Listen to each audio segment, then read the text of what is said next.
আসসালামু আলাইকুম দর্শক, আমি মোহাম্মদ আরশাদ ইকবাল, আইডি কোঅর্ডিনেটর ও ব্যাট হেল্পার্স, রংপুর, বাংলাদেশ থেকে। আজ আবারও একটি ভিডিও নিয়ে হাজির হয়েছি।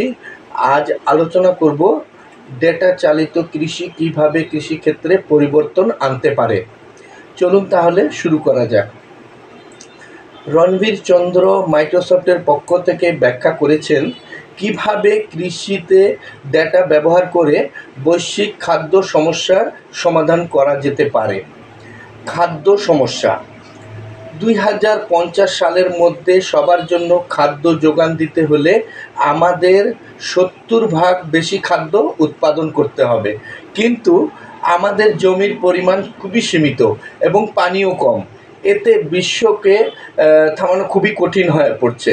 ডেটা ভিত্তিক কৃষি আরও বেশি খাদ্য উৎপাদনের একটি বুদ্ধিমান উপায় হলো ডেটা ব্যবহার করা। কৃষকরা তাদের জমি সম্পর্কে তথ্য সংগ্রহ করতে পারেন, যেমন মাটি কতটা ভেজা বা শুকনো, বা এতে কী কী পুষ্টি উপাদান রয়েছে।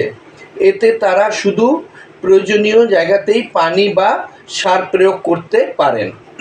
এই পদ্ধতিকে বলে প্রিসিশন এগ্রিকালচার বা সূক্ষ্ম কৃষি। এটি বেশি খাদ্য উৎপাদনে সাহায্য করে, খরচ কমায় এবং পরিবেশের জন্য ভালো।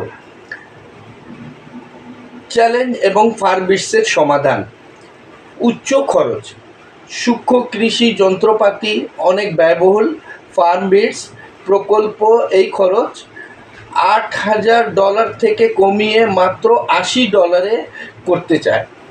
ইন্টারনেট, অনেক খামারে ইন্টারনেট নাই। ফার্মবিটস খালি টিভি চ্যানেল ব্যবহার করে দীর্ঘ দূরত্বের ওয়াইফাই সংকেত পাঠায়, যাতে খামারে ইন্টারনেট সুবিধা পাওয়া যায়। অনেক সেন্সরের প্রয়োজন, খামারে বিস্তারিত মানচিত্র তৈরিতে অনেক সেন্সর দরকার হয়, যা ব্যয়বহুল।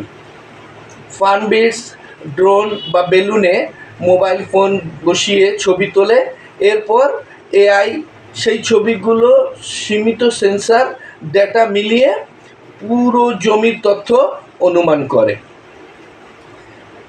ধীর গতির ক্লাউড অ্যাক্সেস, খামারে ধীর গতি ইন্টারনেট থাকার কারণে বড় ফাইল আপলোড করা কঠিন হয়।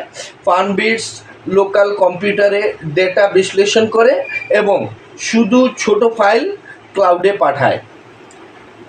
বাস্তব ব্যবহার, ফার্মবিটস বাস্তব খামারেও ব্যবহৃত হয়েছে। এটি কৃষকদের দেখাতে সাহায্য করে কোথায় ঘাস বাড়ছে, কোথায় পানি জমছে, কোথায় গরু চলাচল করছে এবং কোথায় মাটি বেশি শুকনো বা অ্যাসিডিক। এই সিস্টেমের ফলাফলে বাস্তব সেন্সরের ফলাফলে খুব কাছাকাছি, তাই কৃষকরা এই তথ্য বিশ্বাস করতে পারেন এবং ব্যবহার করতে পারেন। বিস্তারিত জানতে হলে ডিসক্রিপশানে ভিডিওর লিঙ্ক দেওয়া আছে, আপনি দেখতে পারেন। ধন্যবাদ সবাইকে আমার সাথে থাকার জন্য। ধন্যবাদ।